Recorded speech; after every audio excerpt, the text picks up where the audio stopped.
ഈശാവാസ്യോപനിഷത്ത് 7ാമത്തെ മന്ത്രമാണ്.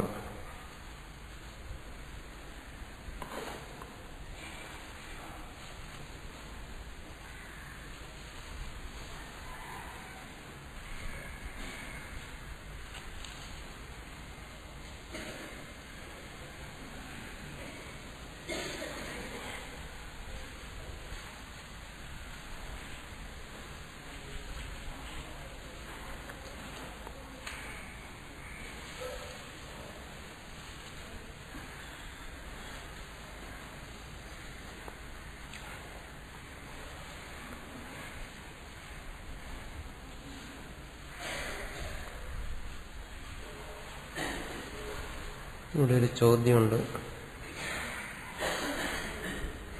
അദ്വൈത ദർശനത്തിൽ ഗുരുകൃപയ്ക്ക് പ്രസക്തിയുണ്ടോ എന്നാണ്.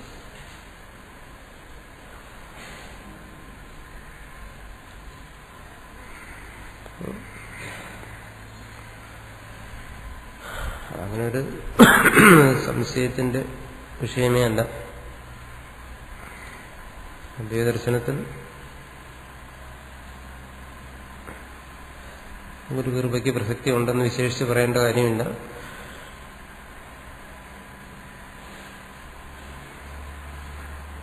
ആധ്യാത്മികമായ എല്ലാ മാർഗങ്ങളിലും ഗുരുകൃപ, ഈശ്വരകൃപ അത് മുഖ്യമാണ്.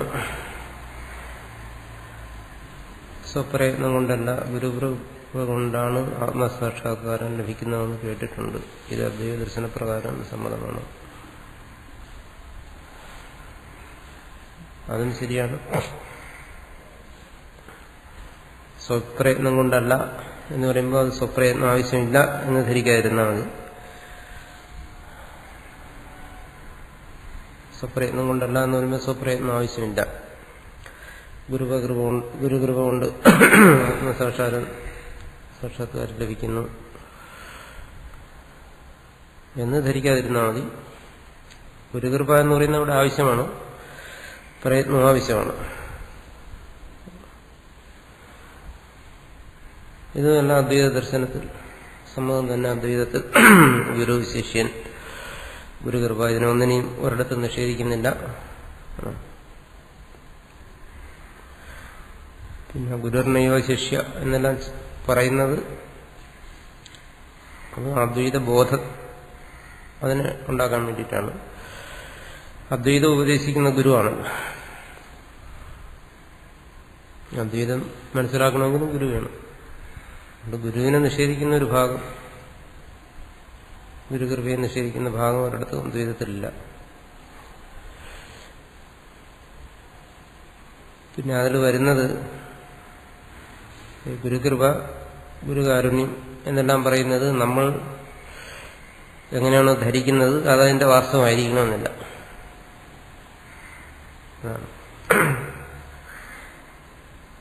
നമ്മൾ ഗുരുക്കന്മാരിൽ ആരോപിക്കുന്ന ഭാവങ്ങളൊന്നും ഗുരുക്കന്മാരുടെ വാസ്തവസ്ഥിതി ആയിരിക്കണമെന്നില്ല.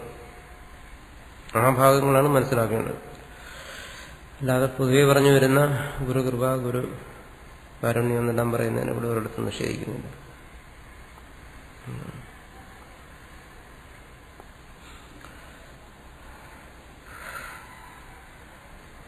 അത് പലപ്പോഴും സംഭവിക്കാറുണ്ട്. നമ്മൾ മനസ്സിലാക്കുന്നത് ആണ് ഗുരുവിന്റെ യഥാർത്ഥ ഭാവം എന്ന് ധരിച്ചാൽ പലപ്പോഴും രസത വരും. അങ്ങനെ ആകണമെന്നില്ല.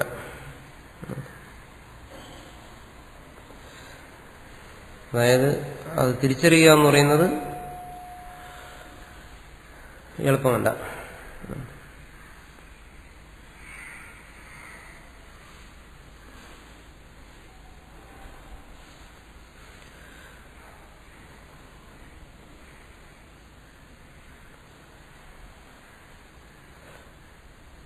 അടുത്ത 7ാമത്തെ മന്ത്രം. ഇമം ഏവ അർത്ഥം അന്യോപി മന്ത്ര ആഹ. ഇമം ഏവ അർത്ഥം, ഈ പറഞ്ഞ കാര്യത്തെ തന്നെ അടുത്ത മന്ത്രവും പറയുന്നു എന്നാണ്.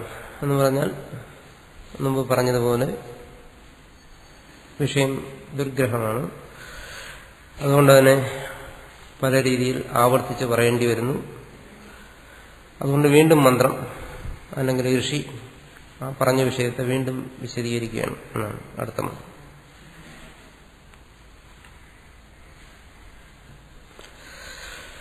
യസ്മിൻ സർവാണി ഭൂതാനി ആത്മൈവാഭൂദ്വിജാനതഃ തത്ര കോ മോഹ കശോക ഏകത്വം അനുപശ്യതഃ. യസ്മിൻ ഒരു പദം പിരിച്ച് മനസ്സിലാക്കണം. സർവാണി ഭൂതാനി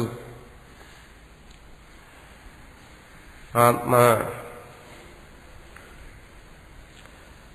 ഏവ അഭൂത്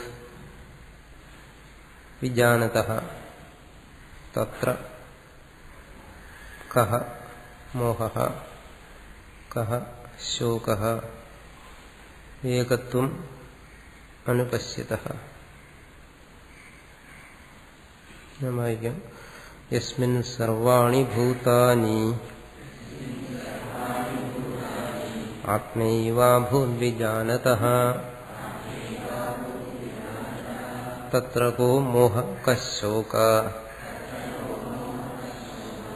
ഏകത്വം അനുപശ്യതഃ. അതിന്റെ ഭാഷ്യമാണ് അടുത്ത്. യസ്മിൻ വ്യാഖ്യാനിക്കുന്നു. യസ്മിൻ കാലേ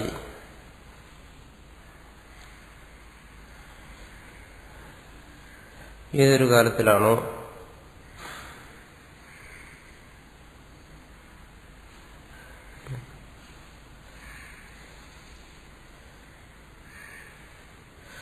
ഏതൊരു കാലം എന്ന് പറയുന്നത് ജ്ഞാനിയുടെ അവസ്ഥ, വിദ്യാവസ്ഥ. ഒരു ജീവന് രണ്ടവസ്ഥയുണ്ട്, അവിദ്യാവസ്ഥയും വിദ്യാവസ്ഥയും. ആ വിദ്യാവസ്ഥയെ സൂചിപ്പിക്കാൻ വേണ്ടി പറഞ്ഞു. ഏതൊരു കാലത്തിലാണോ, അല്ലെങ്കിൽ അത് അങ്ങനെയും വ്യാഖ്യാനിക്കാം. യഥോക്ത ആത്മനിവ, ഈ പറഞ്ഞിരിക്കുന്ന ആത്മാവിൽ, യഥോക്തമായ പൂർവോക്തമായ മുമ്പ് പറഞ്ഞ ആത്മാവിൽ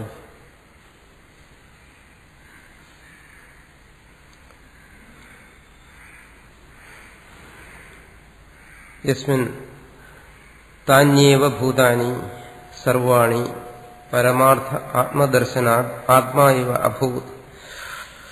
താന്യേവ ഭൂതാനി സർവാണി, താനി സർവാണി ഭൂതാനി, ആ സർവഭൂതങ്ങളും, മുമ്പ് പറഞ്ഞുള്ള സർവഭൂതങ്ങളെയും കുറിച്ച്, സർവവസ്തുക്കളും സർവപ്രാണികളും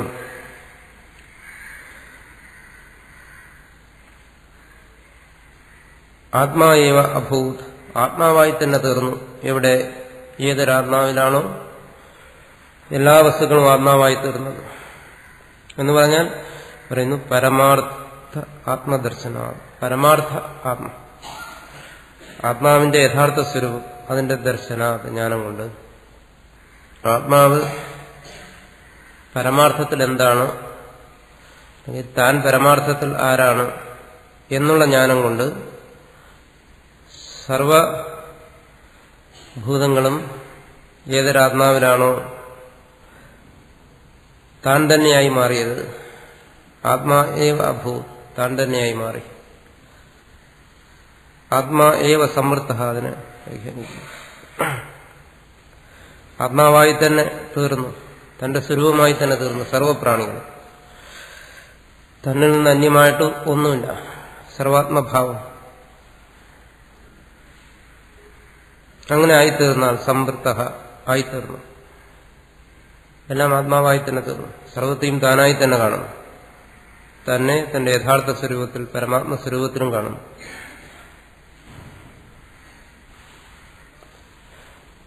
പരമാർത്ഥ വസ്തു വിജാനതഃ,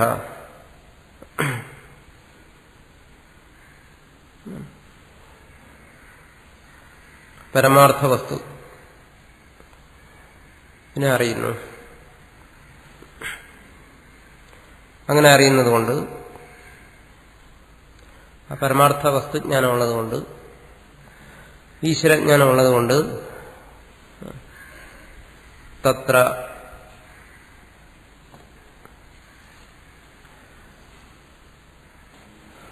അതിനെ വ്യാഖ്യാനിക്കുന്നു തസ്മിൻ കാലേ, ഇവിടെ പറഞ്ഞു യസ്മിൻ സർവാണി ഭൂതാനി, ഏതൊരാത്മാവിലാണോ സർവഭൂതങ്ങളും ആത്മാ ഏവ അഭൂത്, ആത്മാവായി തന്നെ തീർന്നത്, താൻ തന്നെയായി മാറിയത്. വിജാനതഃ, അങ്ങനെ അറിയുന്നവന്, പരമാത്മാ ബോധമുള്ളവന്, ഈശ്വരഭാവമുള്ളവന്, തത്ര തസ്മിൻ കാലേ ആ അവസ്ഥയിൽ, ആ വിദ്യാവസ്ഥയിൽ, തത്ര ആത്മനി അല്ലെങ്കിൽ ആ ആത്മസ്വരൂപത്തിൽ,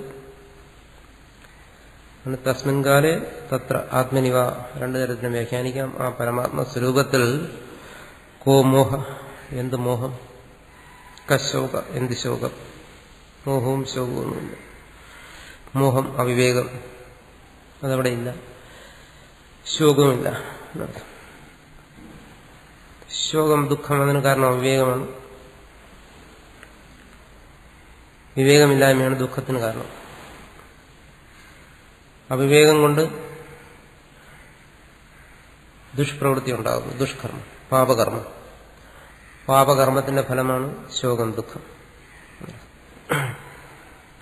അതാണ് വന്നുകൊണ്ടിരിക്കുന്നത്. പാപകർമ്മങ്ങളുടെ ഫലമാണ് ദുഃഖം അനുഭവിച്ചുകൊണ്ടിരിക്കുന്നത്. അപ്പോൾ ഇവിടെ ജ്ഞാനിയെ സംബന്ധിച്ചിടത്തോളം സർവ്വം ആത്മാവായി തന്നെ തീർന്നു. സർവാത്മഭാവനയിലൂടെ സർവവും താൻ തന്നെയായി മാറി. അവിടെ പിന്നെ അവിവേകമില്ല, ഭേദബുദ്ധി, അതാണ് ഇവിടുത്തെ അവിവേകം.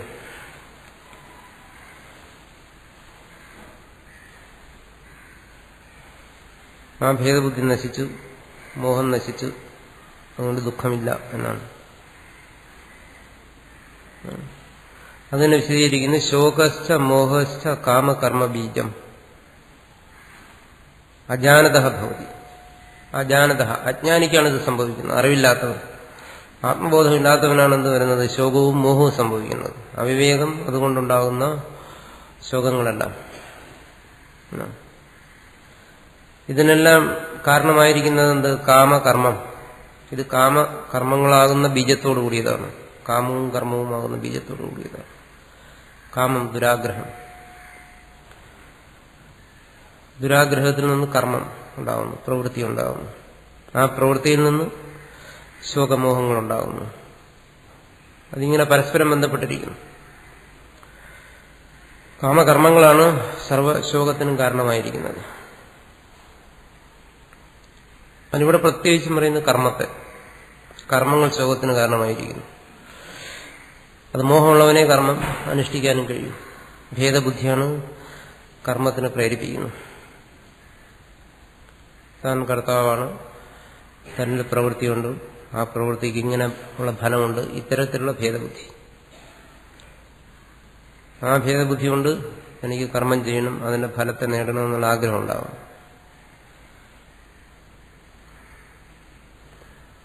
അത് ദുഃഖത്തിന് വഴിയുണ്ടാക്കുന്നു. അപ്പൊ കാമകർമ്മ ബീജമാണ്. അപ്പൊ നമുക്ക് തോന്നും അപ്പൊ നിഷ്കാമകർമ്മം, നിഷ്കാമകർമ്മം എന്ന് കരുതി നമ്മൾ സാധാരണ ചെയ്യുന്ന പ്രവൃത്തികളിൽ പോലും കാമനയുണ്ട്, ആഗ്രഹത്തോടു കൂടിയാ ചെയ്യും. നിഷ്കാമം എന്ന് പറയുന്നത്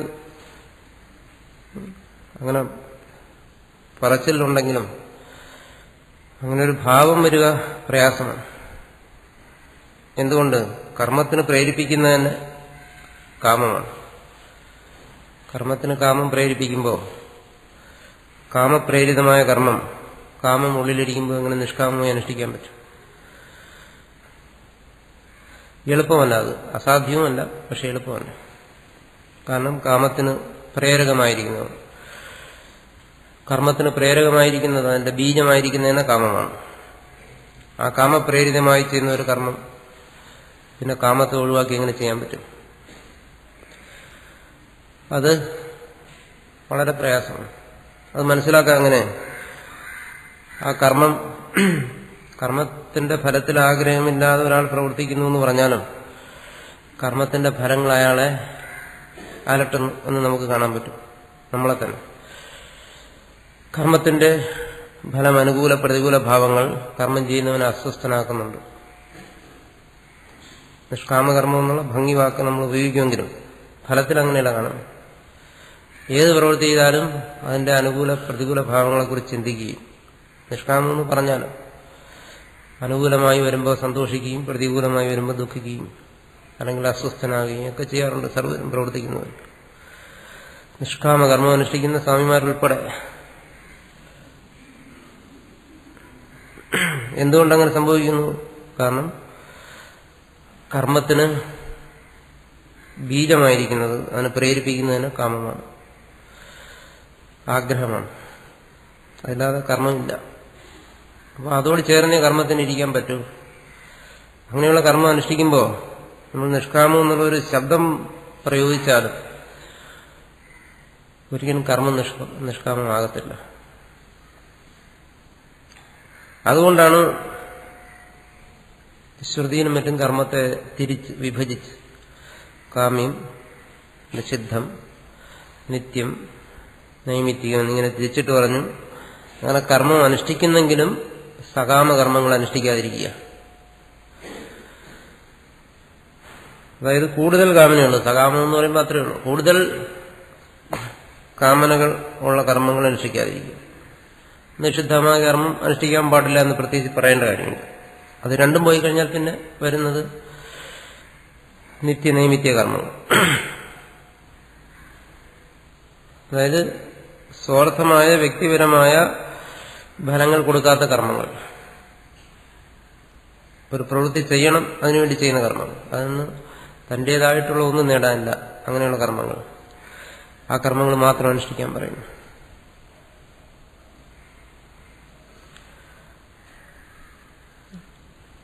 അങ്ങനെ ഉള്ള കർമ്മങ്ങൾ അനുഷ്ഠിക്കുമ്പോൾ അവിടെ സ്വാർത്ഥകാമങ്ങൾ ആ കർമ്മത്തിന് അധികം പ്രേരകമായി വരത്തില്ല. അങ്ങനെയുള്ള കർമ്മങ്ങൾ എന്നുള്ള നിലയ്ക്കാണ് നമ്മൾ ലോകസേവനവും മറ്റും ചെയ്യുന്നത്. അങ്ങനെ ചെയ്യുമ്പോഴും അതിന് നമ്മുടെ സ്വാർത്ഥത അറിയാതെ തന്നെ വരും.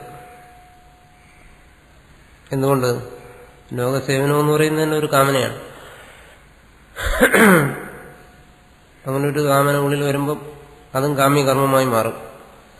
അത്തരം കാമനകൾ കൂടി ഒഴിവാക്കി കർമ്മം ചെയ്യണം, എന്നാലേ നിഷ്കാമ കർമ്മമാകത്തുള്ളൂ. അത്യന്തം നിസ്വാർത്ഥമായിട്ടൊരു കർമ്മം ചെയ്താൽ മാത്രമേ അതിനെ നിഷ്കാമമായി അനുഷ്ഠിക്കാൻ പറ്റൂ, അല്ലെങ്കിൽ വരും. എന്തുകൊണ്ട്? ഇതിനെല്ലാം നേരത്തെ പറഞ്ഞല്ലോ, കർമ്മം സകാമമായാലും നിഷ്കാമമായാലും അജ്ഞാനിക്കുള്ളതാണ്, ജ്ഞാനിക്കുള്ളതല്ല എന്ന് പറഞ്ഞു. അജാനതഃ ഭവതി. അജ്ഞാനം ആണ് ഈ കർമ്മത്തിന്, കർമ്മഫലമായിരിക്കുന്ന ശോകമോഹങ്ങൾക്കും എല്ലാം കാരണം. അപ്പോൾ കർമ്മയോഗവും അജ്ഞാനിക്കവും. അപ്പോൾ അതൊരു നമ്മൾ പറയുന്നത് പോലെ നിസ്സാരമായ കാര്യമല്ല, വലിയൊരു അഭ്യാസമാണ്. കാമം പ്രേരിപ്പിക്കുന്ന കർമ്മങ്ങൾ അത് കാമസ്പർശമില്ലാതെ അനുഷ്ഠിക്കുക എളുപ്പം, നിസ്സാരമായ കാര്യമില്ല. അതുകൊണ്ട് തന്നെ കാമനകൾ അവസാനിക്കുന്നവന് പിന്നെ കർമ്മവുമില്ല. നത്തു ആത്മീകത്വം വിശുദ്ധം ഗഗനോപമം പശ്യത. ആത്മീകത്വം വിശുദ്ധമായ, അവിടെ വിശുദ്ധം എന്ന് പറയുന്നത് എന്തുകൊണ്ട്? നേരത്തെ പറഞ്ഞ കാമകർമ്മങ്ങളില്ല, ശോകമോഹങ്ങളില്ല, അങ്ങനെയുള്ള വിശുദ്ധമായ സർവവ്യാപിയായിരിക്കുന്ന ആത്മീകത്വം ഗഗന ഉപമം, ഗഗനതുല്യമായ അതിന്റെ വ്യാപകത്വത്തെ കുറിച്ച് പറയുന്നു. അതിൽ ഭേദമില്ല എന്നുള്ള കാണിക്കാൻ വേണ്ടി പറയുന്നു. ആകാശം ഒന്നേ ഉള്ളൂ, ആത്മാവ് ഒന്നേ ഉള്ളൂ. അങ്ങനെയുള്ള ആത്മബോധത്തെ പശ്യത കാണുന്നവന് മാത്രമേ ശോകമോഹങ്ങളില്ലാതിരിക്കൂ. അതുകൊണ്ട് തന്നെ കർമ്മയോഗിക്കും കർമ്മം അനുഷ്ഠിക്കുന്നവനും ശോകമോഹങ്ങളെല്ലാം ഉണ്ടാവും, നിരാശയുണ്ടാവും, ആശയുണ്ടാവും. കർമ്മയോഗം നമ്മൾ പറയുന്നുണ്ടെങ്കിൽ അതൊക്കെ ഉണ്ടാവും. കർമ്മം ഉദ്ദേശിച്ച രീതിയിൽ ഫലത്തെ ഉണ്ടാക്കിയില്ലെങ്കിൽ നിരാശ വരും, അതെല്ലാം സംഭവിക്കും. അപ്പൊ പിന്നെ കർമ്മയോഗം അസംഭവമാണോ? അസംഭവമല്ല. ഇവിടെ പറയുന്ന ശോകമോഹങ്ങളില്ലാത്ത ജ്ഞാനിയുടെ അവസ്ഥ, ഇതിനെ ഭാവന ചെയ്തുകൊണ്ടാണ് അജ്ഞാനി കർമ്മത്തെ അനുഷ്ഠിക്കുന്നത്.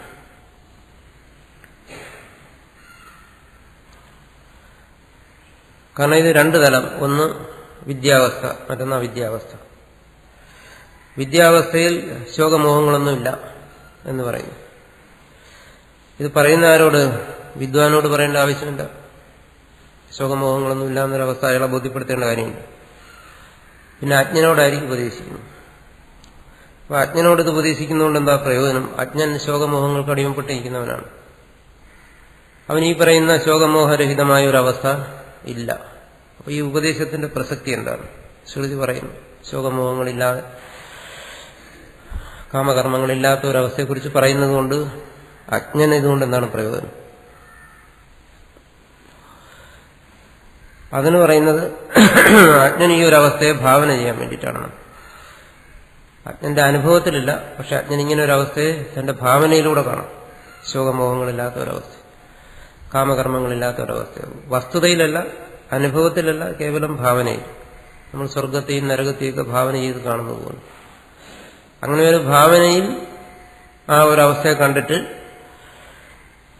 ഈ ശോകമോഹങ്ങളും കാമകർമ്മങ്ങളും എല്ലാം ഉള്ള അജ്ഞൻ കേവല ഭാവനയിൽ മാത്രം ഈ ഒരവസ്ഥയെ കണ്ടുകൊണ്ട് നിഷ്കാമകർമ്മമോ അതുപോലെയുള്ള സാധനങ്ങൾ അനുഷ്ഠിക്കുക എന്നാണ്.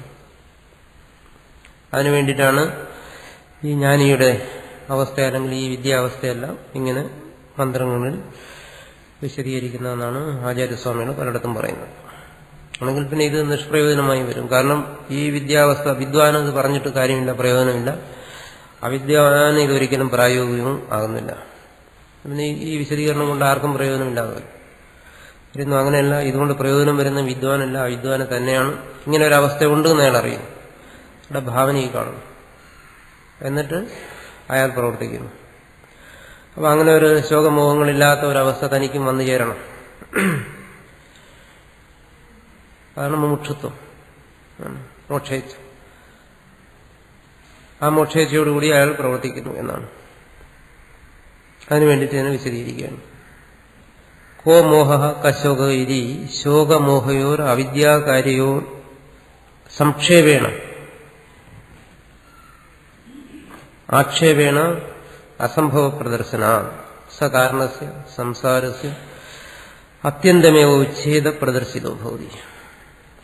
ഇവിടെ സംശയം ഉണ്ടാവും, ഈ ശോകമോഹങ്ങളെല്ലാം വിശേഷമായി ഇല്ലാതാകുന്നു, ആകാനുള്ള സാധ്യത കാണുന്നില്ല. കാരണം ഇതിന്റെ ഇല്ലായ്മയെക്കുറിച്ചെല്ലാം നമ്മൾ ചിന്തിക്കുമ്പോൾ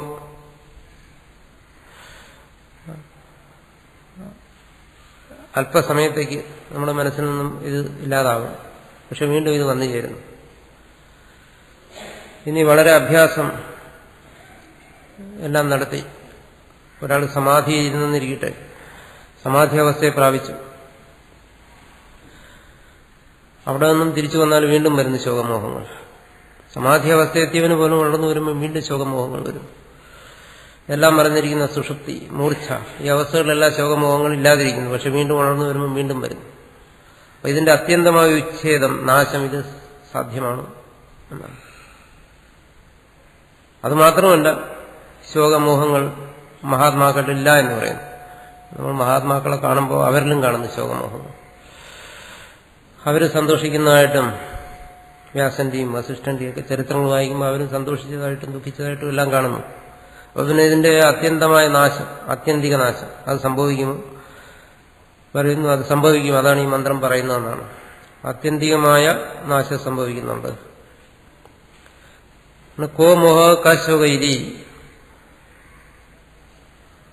എന്നിങ്ങനെ ഈ മന്ത്രം പറഞ്ഞിരിക്കുന്നത്, എന്നിങ്ങനെ പറയുന്നതിന് വേണ്ടി ശോകമോഹയോഹോ അവിദ്യാകാര്യോഹോ ആക്ഷേപേണ അസംഭവ പ്രദർശന.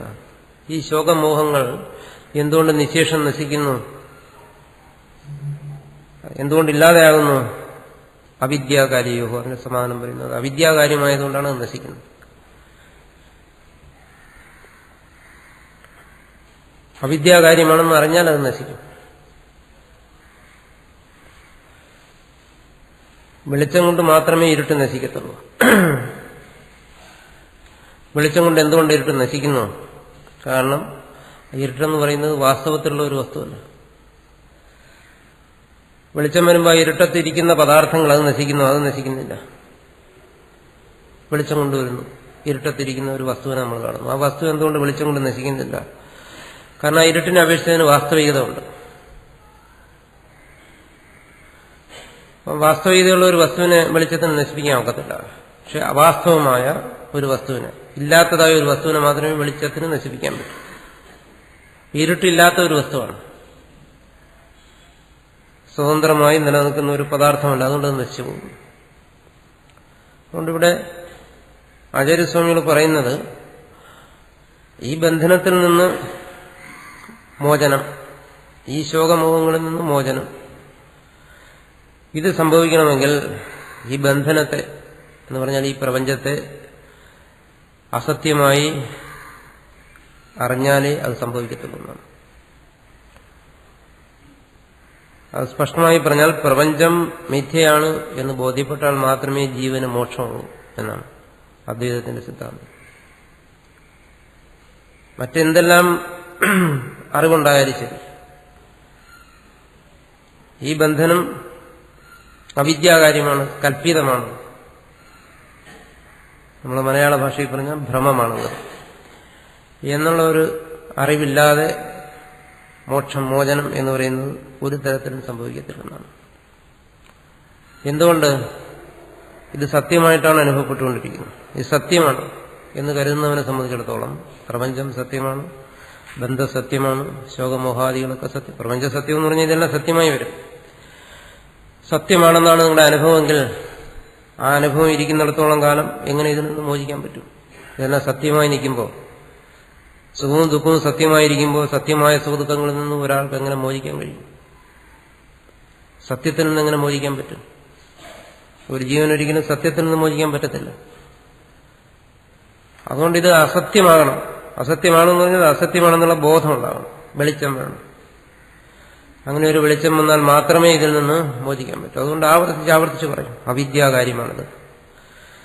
അവിദ്യാകാര്യമാണെന്നുള്ള ബോധം വന്നാലേ അവിദ്യാകാര്യങ്ങളായിരിക്കുന്ന ശോകമോഹങ്ങൾ നശിക്കത്തുള്ളൂ എന്നാണ്.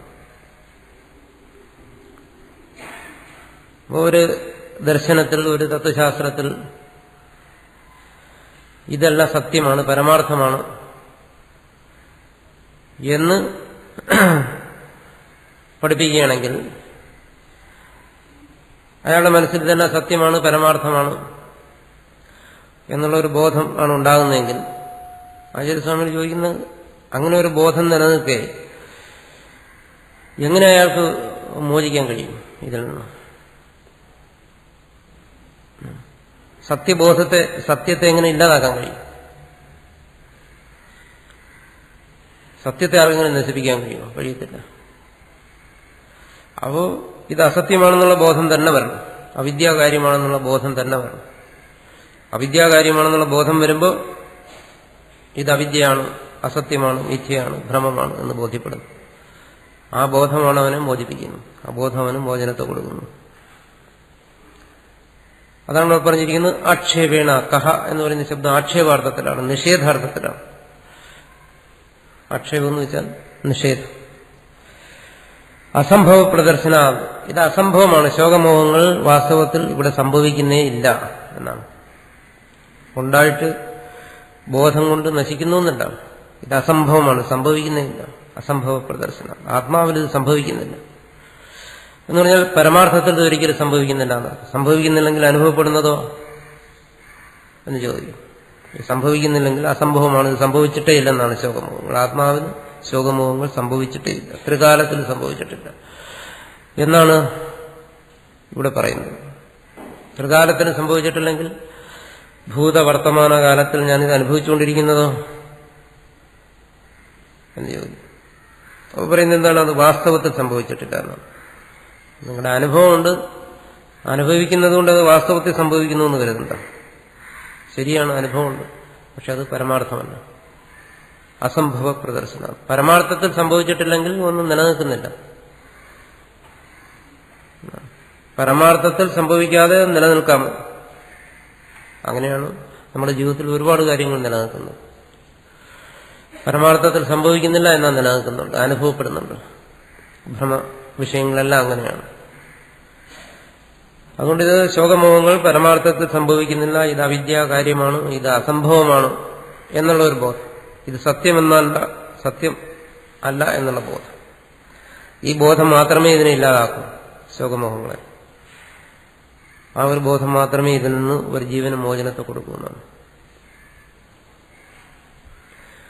അല്ലാതെ ഒരു വാശിക്ക് വേണ്ടി ഇത് സത്യമാണ്, ഇപ്പൊ പ്രപഞ്ചം സത്യമാണ് എന്നുള്ള ഭാവന നല്ലതാണ്. എന്തിന്? വ്യാവഹാരികമായിട്ടുള്ള അല്ലെങ്കിൽ പ്രാപഞ്ചികമായ പ്രവർത്തനങ്ങൾക്ക് നല്ലതാണ്. അങ്ങനെ പ്രവർത്തിക്കുന്നവരെ സംബന്ധിച്ച് അത് നല്ലതാണ്. അതിന്റെ അടിസ്ഥാനത്തിൽ പ്രാപഞ്ചികമായ ഒരു വളരെയധികം ഗവേഷണങ്ങളും പഠനങ്ങളും നിഗമനങ്ങളും കണ്ടുപിടുത്തങ്ങളും എല്ലാം നടത്താം. നമ്മൾ സാധാരണ പറയുന്ന മനുഷ്യന്റെ പുരോഗതിക്ക് ആവശ്യമുള്ള ഒരുപാട് കാര്യങ്ങൾ അതെല്ലാം അതിൽ ചെയ്യുന്നുണ്ട്. അതൊക്കെ ശരി തന്നെയാണ്. പക്ഷെ സംസാരത്തിന്റെ ഉച്ഛേദം ഇവിടെ പറയുന്നു. ആത്മമോക്ഷത്തിന് ഒരു തരത്തിലും അത് ഉപകരിക്കുന്നില്ല. അതുകൊണ്ട് പ്രപഞ്ചം സത്യമാണെന്ന് സമർത്ഥിക്കുന്ന ഒരു ദർശനത്തിലൂടെ, ഒരു ജ്ഞാനത്തിലൂടെ ഈ പ്രപഞ്ചത്തിൽ നിന്ന് ഒരാൾക്ക് മോചനം നേടാൻ സാധ്യമേ അല്ല എന്നാണ്. കാരണം മോചനം ജ്ഞാനത്തിലൂടെ സംഭവിക്കും. ജ്ഞാനം അജ്ഞാനത്തെ നശിപ്പിക്കത്തുള്ളൂ. ജ്ഞാനം ഒരിക്കലും സത്യത്തെ നശിപ്പിക്കത്തില്ല. ജ്ഞാനത്തിന് അതിനുള്ള ശക്തിയില്ല സത്യത്തെ നശിപ്പിക്കാൻ. അതൊരിക്കലും ജ്ഞാനത്തിന് സാധ്യമല്ല. പറഞ്ഞല്ലോ, വെളിച്ചത്തിനൊരിക്കലും വസ്തുക്കളെ നശിപ്പിക്കാൻ പറ്റത്തില്ല, ഉണ്മയെ നശിപ്പിക്കാൻ പറ്റത്തില്ല, മറിച്ച് ഇരുട്ടിനെ നശിപ്പിക്കാൻ പറ്റുന്നു. അതുകൊണ്ട് ജ്ഞാനം കൊണ്ട് അജ്ഞാനം മാത്രമേ നശിക്കുന്നുള്ളൂ, സത്യം നശിക്കുന്നില്ല. അപ്പൊ ഇതെല്ലാം അജ്ഞാന കല്പിതമാണ്, അജ്ഞാന കാര്യമാണെങ്കിലേ ജ്ഞാനം കൊണ്ട് നശിക്കത്തുള്ളൂ, ബോധം കൊണ്ട്.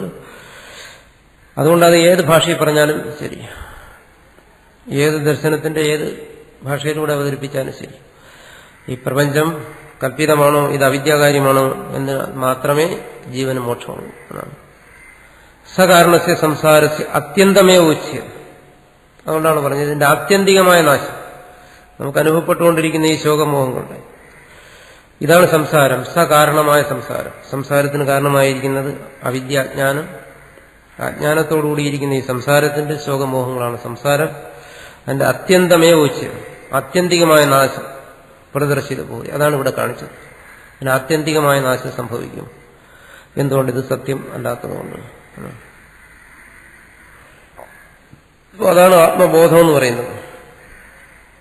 അജ്ഞാനത്തെ നശിപ്പിക്കുന്ന ആത്മബോധം എന്ന് പറയുന്നത് ഇതാണ്. അജ്ഞാന കാര്യമാണ്, സത്യമല്ല, അനുഭവപ്പെടുന്നുണ്ട്, പരമാർത്ഥത്തിൽ നിലനിൽക്കാതെ തന്നെ അനുഭവപ്പെടുന്നതാണ് എന്നുള്ള ബോധം. ആ ബോധം കൊണ്ട് മാത്രമേ ശോകമോഹങ്ങളിൽ നിന്നും മോചനം നേടാൻ കഴിയത്തുള്ളൂ എന്നാണ്. അല്ലാതെ നമ്മൾ എന്തെല്ലാം സാധനാമാർഗങ്ങൾ ഈ ഒരു ബോധമില്ലാതെ, ആചാര്യസ്വാമിയുടെ അഭിപ്രായ പ്രകാരം പറയുകയാണെങ്കിൽ, ഈ ഒരു ബോധം കൂടാതെ നമ്മൾ എന്തെല്ലാം സാധനാമാർഗങ്ങൾ അനുഷ്ഠിച്ചാലും, എന്തെല്ലാം ഉപാസനകൾ, എന്തെല്ലാം കർമ്മങ്ങൾ, എന്തെല്ലാം പൂജാപാഠാദികൾ എന്തെല്ലാം ചെയ്താലും ശരി, അവന് ഈ സംസാരത്തിൽ നിന്ന് മോചനം ഉണ്ടാകത്തില്ല, ഈ ഒരു ബോധം ഉണ്ടാകാത്തിടത്തോളം കാലം. എന്തുകൊണ്ട്?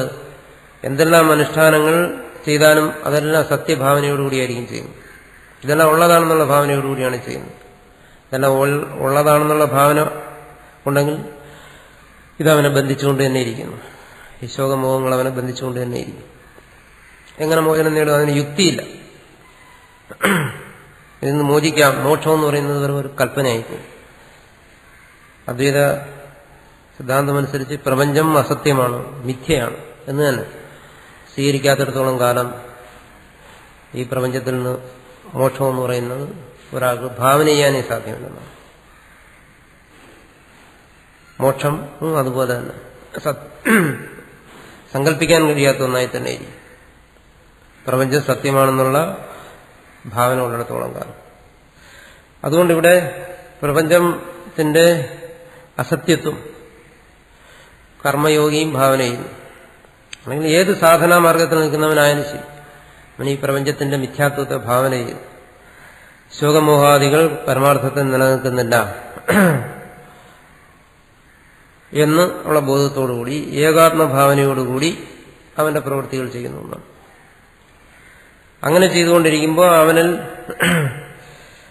കാമകർമ്മങ്ങളുടെ എല്ലാം ബീജം അവിദ്യ, അതിന്റെ കാര്യമായിരിക്കുന്ന കാമകർമ്മങ്ങൾ, അതിൽ നിന്നുണ്ടാകുന്ന ശോകമോഹങ്ങൾ, ഇതെല്ലാം നിലനിൽക്കുന്നുണ്ടെങ്കിലും ഈ പരമാർത്ഥ ഭാവന കൊണ്ട് അവന്റെ അന്ധകരണം ശുദ്ധമായി തീരുന്നു എന്നാണ് ക്രമേണ. അങ്ങനെയാണ് കർമ്മയോഗ സഹായിക്കുന്നത്. ഈശ്വരാർപ്പണമായി കർമ്മം ചെയ്യുന്നു എന്ന് പറയുമ്പോഴും അവിടെ ഭേദഭാവനയോടുകൂടിയാണ് വീണ്ടും അവിടെ കർമ്മം ചെയ്യുന്നതെങ്കിൽ അതും ചിത്തശുദ്ധിക്ക് ഉപകരിക്കില്ല എന്നാണ് പറയുന്നത്.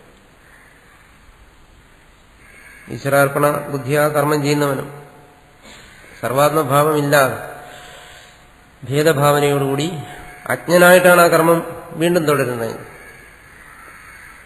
അതുകൊണ്ട് അവന് ചിത്തശുദ്ധി ഉണ്ടാകുന്നില്ലെന്നാണ്. അവനും ഈ പറയുന്ന സർവാത്മഭാവത്തെ ഭാവന ചെയ്തുകൊണ്ട് ജ്ഞാനഭാവനയോടുകൂടി കർമ്മം ചെയ്തു കഴിഞ്ഞാൽ ചിത്തശുദ്ധി ഉണ്ടാകത്തുള്ളൂ. അല്ലെങ്കിൽ അവന് ചിത്തശുദ്ധി ഉണ്ടാകുന്നില്ല. എന്തുകൊണ്ട്? അവന്റെ ഉള്ളിലിരിക്കുന്നത് ഭേദഭാവനയാണ്. പ്രപഞ്ചത്തെ സംബന്ധിച്ച് ഇതിനെല്ലാം സംബന്ധിച്ച് സത്യഭാവനയാണ് ഇരിക്കുന്നത്. ആ ഭാവന ഉള്ളിടത്തോളം കാലം അവന് മുന്നോട്ട് പോകാൻ കഴിയത്തില്ല എന്നാണ്. അതാണ് അദ്വൈത മതം. അതുകൊണ്ട് ഗീതയിൽ പറയുന്ന കർമ്മയോഗം പോലും സർവാത്മഭാവനയോടുകൂടി ചെയ്യാനാണ് ഭാഷ്യകാരൻ പറയുന്നത്. അല്ലെങ്കിൽ പ്രയോജനമില്ലെന്നാണ്. അങ്ങനെയാണെങ്കിൽ ശോകമോഹാദികളുടെ അത്യന്തമായ വിച്ഛേദം സംഭവിക്കും. അല്ലെങ്കിൽ അതൊരിക്കലും സംഭവിക്കത്തില്ല എന്നാണ്. എന്തുകൊണ്ട്? സത്യത്തിന് നാശമില്ല. അതുകൊണ്ട്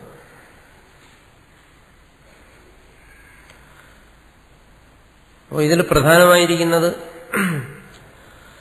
ഒരുവൻ എന്ത് സാധന അനുഷ്ഠിക്കുന്നു എന്നുള്ളതല്ല, എന്ത് ഭാവനയോടുകൂടി അത് ചെയ്യുന്നു എന്നുള്ളതാണ്.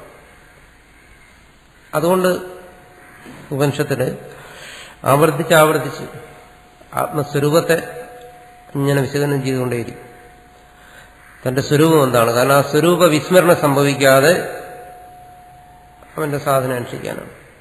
അതിനു വേണ്ടിയിട്ടാണ് സ്വരൂപത്തെ എപ്പോഴും ബോധിപ്പിച്ചുകൊണ്ടിരിക്കുന്നത്.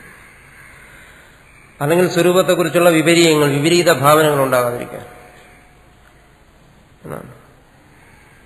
അതായത് ആത്മാവിനെ കുറിച്ച് പറയുമ്പോൾ ഇതിനകം തന്നെ എത്ര തവണ പറഞ്ഞു? ഏകം, അതേകമാണ്, ഒന്നേ ഉള്ളൂ. പക്ഷെ അങ്ങനെ പറഞ്ഞു കഴിഞ്ഞാലും ഈശ്വരഭാവന വരുമ്പോൾ മനുഷ്യന്റെ മനസ്സിലറിയാതെ അന്യനായ ഒരു ഈശ്വരനെ കൽപ്പിച്ചു. അപ്പൊ രണ്ടായി, താൻ വേറെയായി, ആത്മാവ് വേറെയായി. വീണ്ടും അവൻ അജ്ഞാനാവസ്ഥയിൽ തന്നെ നയിക്കുന്നു. ഈ പറയുന്ന ആത്മഭാവന അവിടെ വരുന്നില്ല.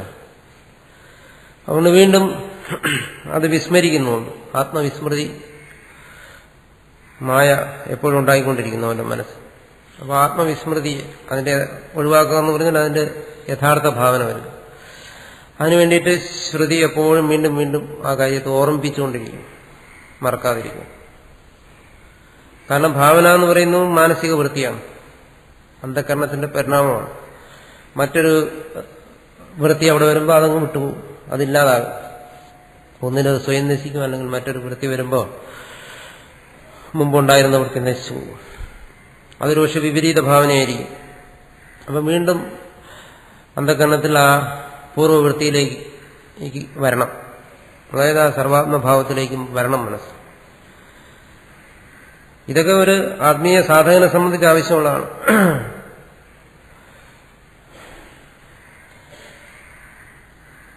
അതിനുവേണ്ടിയിട്ടുള്ളതാണ്. അപ്പോൾ അവിടെ ഇത് മനസ്സിന്റെ അന്ധകരണത്തിന്റെ അതിസൂക്ഷ്മമായ അവസ്ഥാന്തരങ്ങൾ, ഭാവങ്ങളാണ്. ഈ ഭാവങ്ങളെ കണ്ടുകൊണ്ടാണ് ഇവിടെ ശ്രുതി ഇത് ആവർത്തിച്ച് വീണ്ടും ആ തത്വത്തിൽ തന്നെ പറയും. ഇതിന്റെ താല്പര്യത്തെ മനസ്സിലാക്കാത്തവനെ സംബന്ധിച്ചിടത്തോളം ഇത് വിരസമായി തോന്നും. ഇതെന്താ ഒരിക്കൽ പറഞ്ഞ കാര്യം തന്നെ വീണ്ടും പറയുന്ന അതിന്റെ ആവശ്യം തോന്നും. അതിന്റെ ആവശ്യം എന്താണെന്ന് അവനവന്റെ ഉള്ളിലേക്ക് നോക്കിയാൽ തന്നെ മനസ്സിലാവും. ഒരിക്കൽ പറഞ്ഞ കാര്യം ഇപ്പോൾ മനസ്സിലില്ല, അപ്പോഴേ ഉണ്ടായിരുന്നുള്ളൂ, ഇപ്പോൾ ഇല്ല. അപ്പൊ വീണ്ടും ശ്രുതി അത് പറയുന്നതാണ്. അടുത്ത മന്ത്രത്തിൽ വീണ്ടും ആത്മനിരൂപണം ചെയ്യുന്നു. യോയം അതീതേഹി മന്ത്രേഹി ഉക്ത ആത്മാ.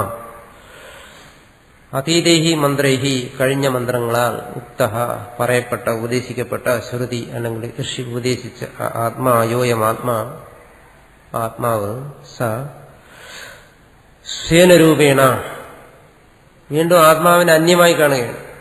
ഈശ്വരനെ കുറിച്ച് പറയുമ്പോൾ ഈശ്വരനെ വീണ്ടും അന്യനായി കണ്ടുകൊണ്ട് ഈശ്വരനോട് പ്രാർത്ഥിക്കുകയാണ്, ഭേദബുദ്ധിയോടുകൂടി പ്രാർത്ഥിക്കുകയാണ്.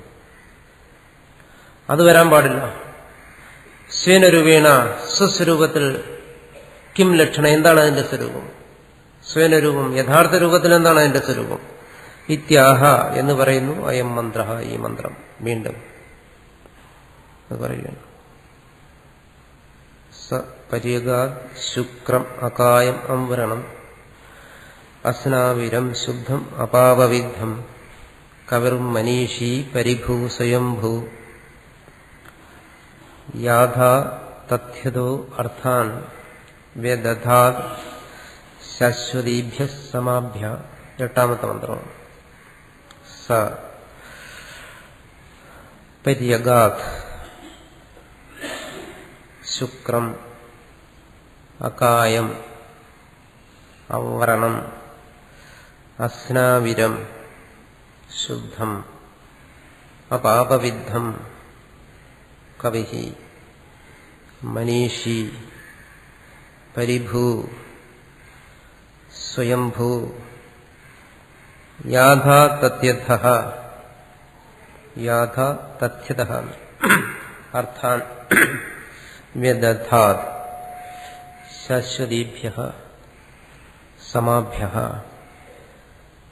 എന്നാണ് അതിന്റെ പദങ്ങളെ തിരിക്കേണ്ടത്.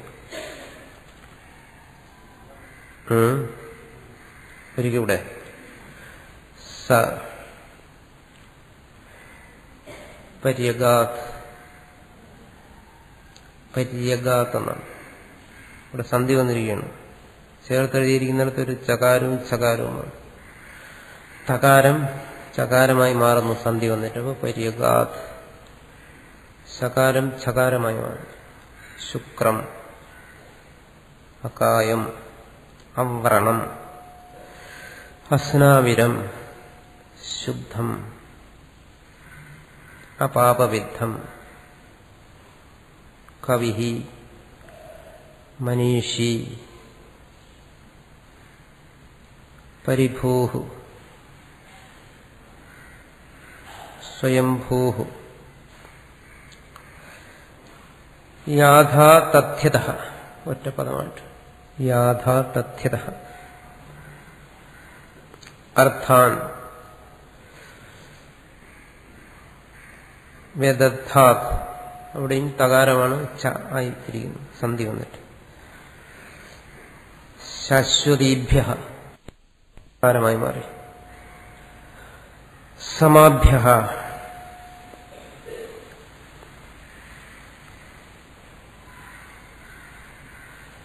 എന്നിട്ട് ചേർത്ത് വായിക്കണം. ഞാൻ ഒരിക്കൽ വായിക്കാം. സപര്യഗാത് ശുക്രമകായമം വ്രണം അസ്നാവിരം ശുദ്ധമപാപവിദ്ധം കവിർ മനീഷി പരിഭൂ സ്വയംഭൂ യാദാ തഥ്യതോർത്ഥാൻ വ്യദധാത് ശാശ്വതീഭ്യഃ സമാഭ്യഃ. ഓരോ പദത്തിന്റെ ആയിട്ട് അർത്ഥം ഭാഷ്യത്തിൽ നിന്ന് മനസ്സിലാക്കുമ്പോൾ ആ പദങ്ങൾ വ്യക്തമാകും. സ യഥോക്ത ആത്മാ.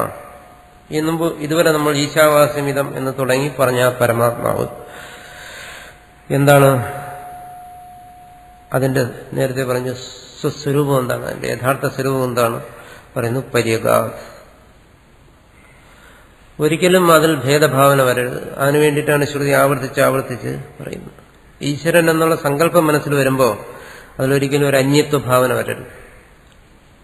ദേശം പോലെ അങ്ങനെ ഒരു അന്യത്വ ഭാവനയിലൂടെ ആരാധന പൂജ എല്ലാം നമ്മൾ നടത്തുന്നുണ്ടല്ലോ, അത് വരാൻ പാടില്ല എന്നാണ്. അതിനു വേണ്ടിയിട്ടാണ് ഇത് പറയുന്നത്. പര്യഗാത് എന്ന് പറഞ്ഞാൽ പരി, എന്റെ അർത്ഥം പറയുന്നു സമന്താത്.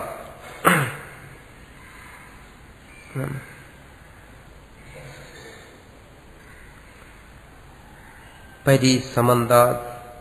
അഗാത് അതിന്റെ അർത്ഥം പറയുന്നു ഗതവാൻ. സമന്താത് 4 പാടും. പരി സമന്താത് 4 പാടും. അഗാത് പരി അഗാത് അതാണ് പര്യഗാത്. അഗാത് എന്ന് വെച്ചാൽ ഗതവാൻ എത്തിച്ചേർന്നിരിക്കുന്നു എന്ന് പറഞ്ഞാൽ ആത്മാവ് ഈശ്വരൻ നാല് ചുറ്റും എത്തിയിരിക്കുന്നു എന്ന് പറഞ്ഞാൽ ആകാശവത് വ്യാപി, ആകാശത്തെ പോലെ വ്യാപിയാണ്, സർവവ്യാപിയാണ്. സർവവ്യാപിയായിട്ട്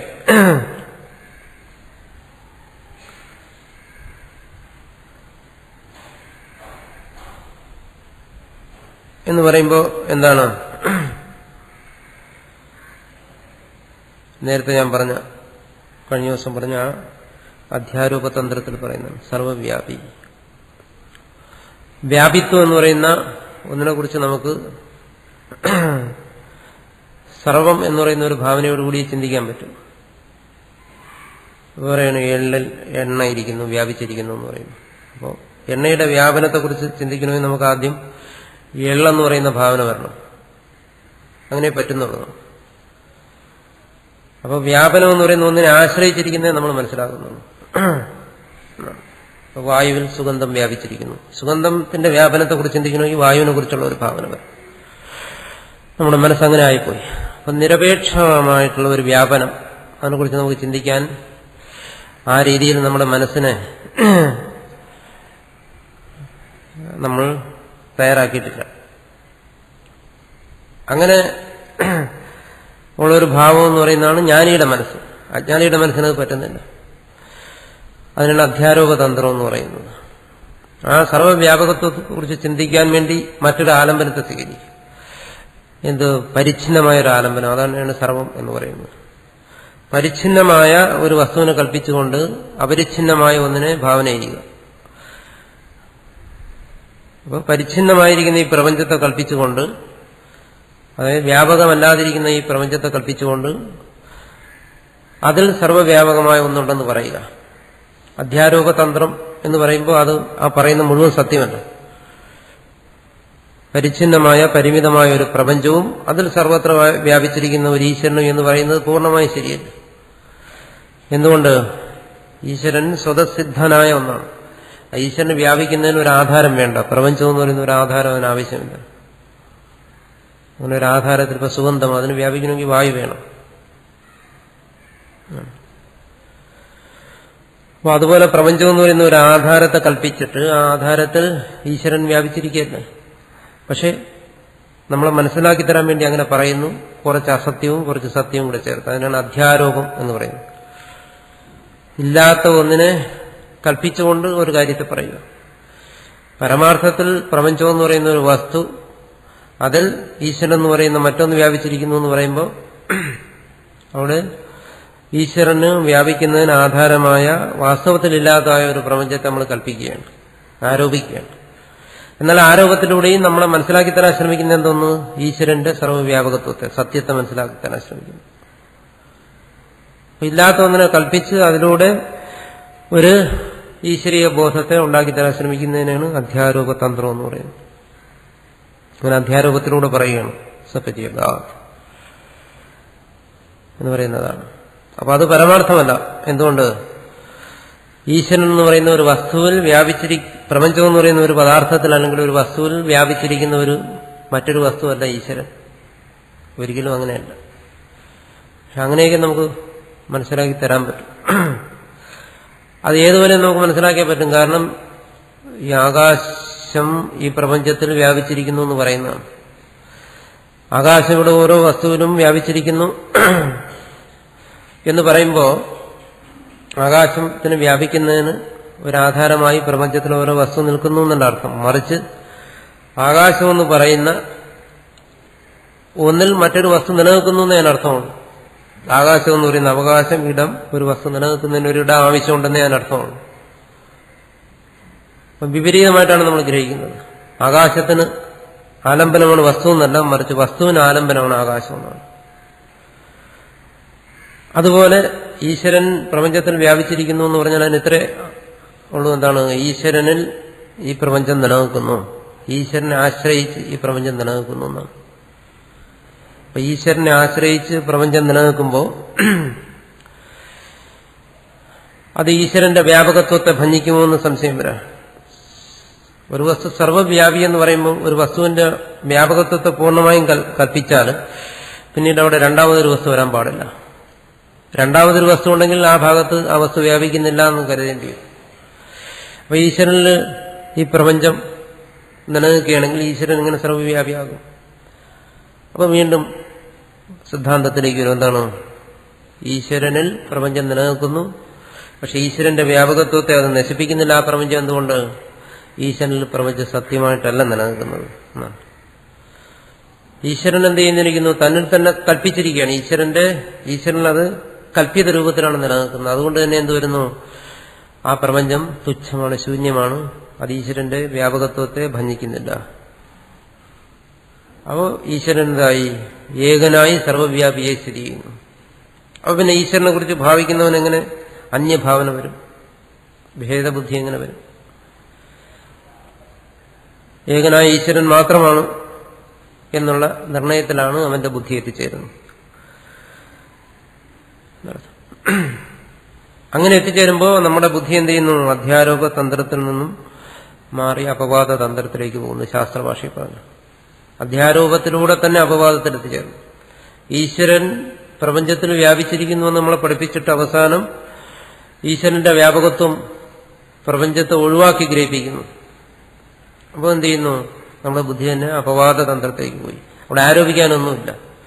ഈശ്വരൻ പ്രപഞ്ചം ഒന്നും രണ്ടില്ല, മറിച്ച് ഈശ്വരൻ മാത്രം. ഈശാവാസ്യം ഇതം സർവം, അത് മാത്രം. ഇതം സർവം അങ്ങ് പോയി.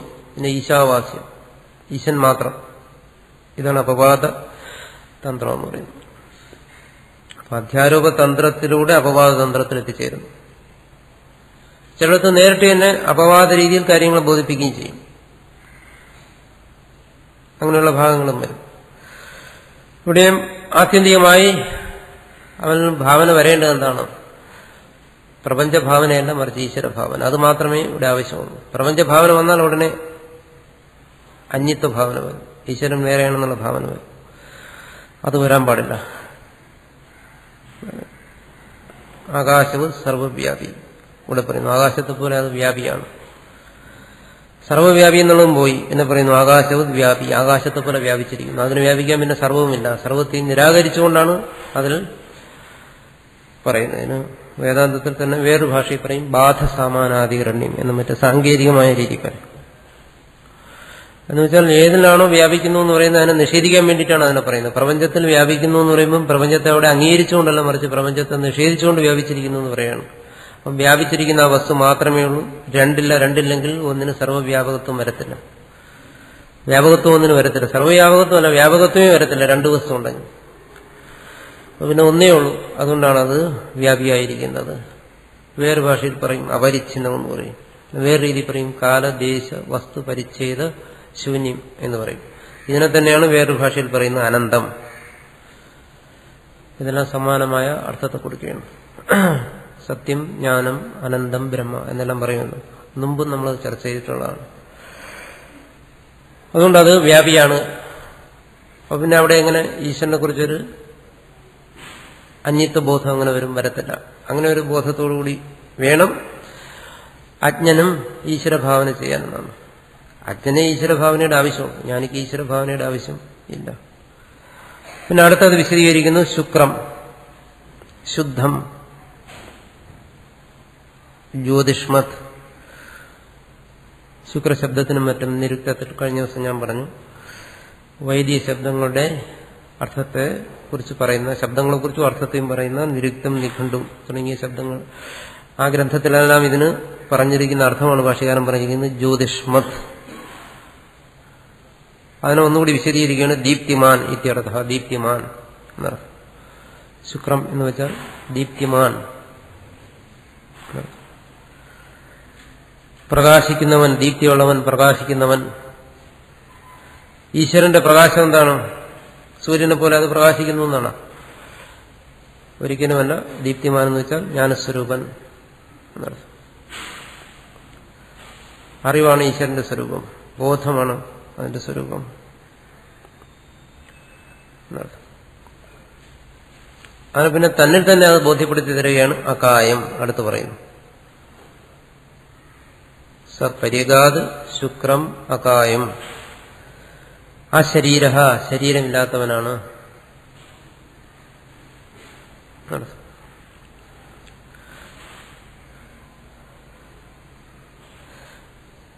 ലിംഗശരീരവർജിത, സൂക്ഷ്മശരീരം, ലിംഗശരീരം സൂക്ഷ്മശരീരം ഇല്ലാത്തവൻ. അത് തന്നിലേക്ക് തന്നെ പറയും. ആത്മനിഷ്ഠമായി അതിനെ ബോധിപ്പിക്കുക. ഈശ്വരൻ വ്യാപിയാണെങ്കിൽ താനും അത് തന്നെയാണ്. താൻ അന്യനാകാൻ വഴിയില്ല. പക്ഷെ താൻ തന്നെ കുറിച്ച് ചിന്തിക്കുമ്പോൾ വരുന്നത് എന്താണ്? തന്റെ ശരീരമാണ്. തന്നെ കുറിച്ച് ചിന്തിക്കുമ്പോൾ തന്റെ സങ്കല്പത്തിൽ വരുന്നു. അതുകൊണ്ട് സൂക്ഷ്മശരീരം. ഞാനെന്ന് പറയുമ്പോൾ, വാസ്തവത്തിൽ ഞാനെന്ന് പറയുമ്പോൾ നമ്മുടെ ഈ സ്ഥൂല ശരീരത്തെയാണ് നമ്മൾ കാണുന്നതെങ്കിലും ഞാനെന്ന് പറയുമ്പോൾ നമ്മൾ തിരിച്ചറിയാതെ തന്നെ എപ്പോഴും അറിഞ്ഞുകൊണ്ടിരിക്കുന്നത് നമ്മുടെ ഉള്ളിനെ തന്നെ.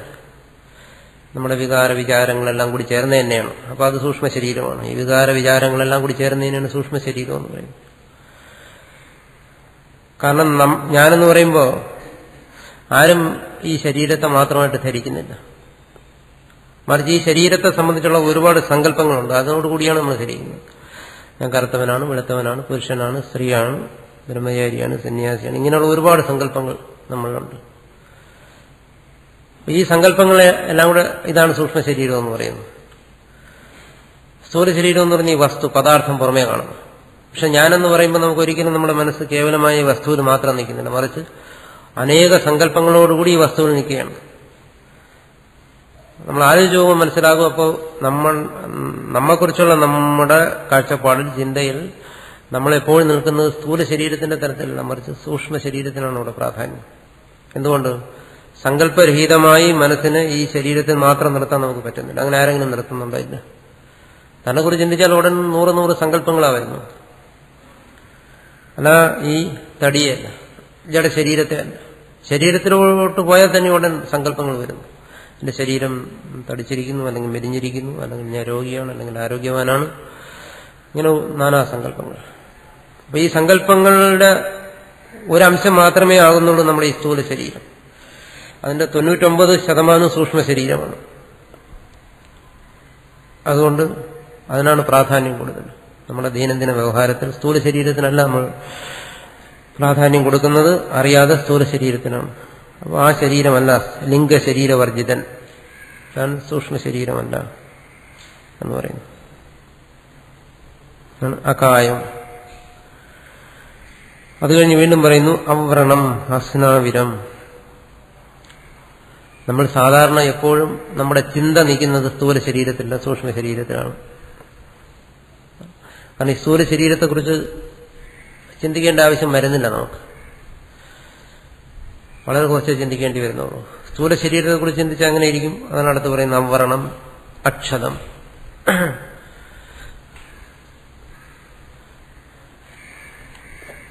അസ്നാവിരം, ക്ഷതങ്ങളില്ലാത്തതാണ് എന്ന് പറയുമ്പോൾ ക്ഷതം എവിടെ സംഭവിക്കുന്നു? പ്രധാനമായിട്ട് സ്ഥൂല ശരീരത്തിലാണ്. വെട്ടും കുത്തും എല്ലാം ഏൽക്കുന്നു, മുറിവുകളെല്ലാം സംഭവിക്കുന്നു.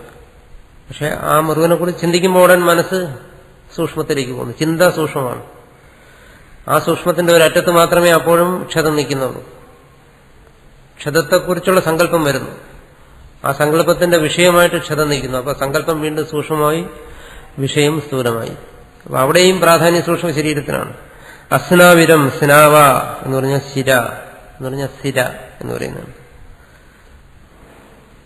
സകാര ശകാരങ്ങൾ അഭേദമായിട്ട് പ്രയോഗിക്കും.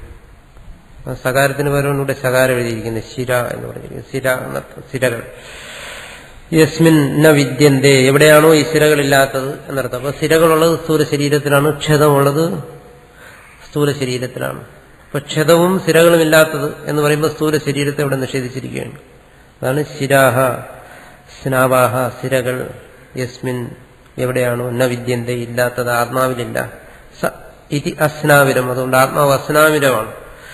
ശിരകളില്ലാത്തതാണ് ആത്മാവ്, അത് ശുദ്ധമാണ്, സ്ഥൂല ശരീരമില്ലാത്തതാണ് എന്നാണ്. അവ്രണം അടുത്ത് പറയുന്നു. അവ്രണം അസ്നാവിരം ഇത്യാഭ്യാം സ്ഥൂല ശരീര പ്രതിഷേധ. അവ്രണം അസ്നാവിരം എന്ന് പറയുന്ന ഈ രണ്ട് ശബ്ദങ്ങളെ കൊണ്ട്, അഭ്യാം, ഈ രണ്ട് ശബ്ദങ്ങളെ കൊണ്ട് സ്ഥൂല ശരീര പ്രതിഷേധ, സ്ഥൂല ശരീരത്തെ നിഷേധിച്ചിരിക്കുകയാണ്. ആത്മാവ് ഈ സ്ഥൂല ശരീരമല്ല, സൂക്ഷ്മ ശരീരമല്ല എന്ന് നിഷേധിച്ചു. അടുത്ത് ശുദ്ധം അടുത്ത മന്ത്രത്തിൽ പറയുന്നു ശുദ്ധം. അതിനെ വിശദീകരിക്കുന്നു നിർമ്മലം, മലരഹിതമാണ്.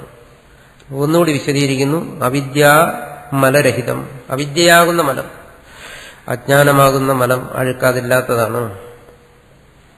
ഇത് കാരണശരീര പ്രതിഷേധം, അങ്ങനെ കാരണശരീരത്തെ നിഷേധിച്ചു. ഇവിടെ സ്ഥൂലം, സൂക്ഷ്മം, കാരണം എന്ന് പറയുന്ന 3 ശരീരങ്ങളെയും നിഷേധിച്ചിട്ട് വ്യാപിയായിരിക്കുന്ന ഈശ്വരൻ താനാണെന്ന് ഇവിടെ ബോധിപ്പിക്കുകയാണ്. എന്തുകൊണ്ട്? താൻ തന്നെ കുറിച്ച് ചിന്തിക്കുമ്പോൾ വരുന്നത് ഈ 3 കാര്യങ്ങളാണ്.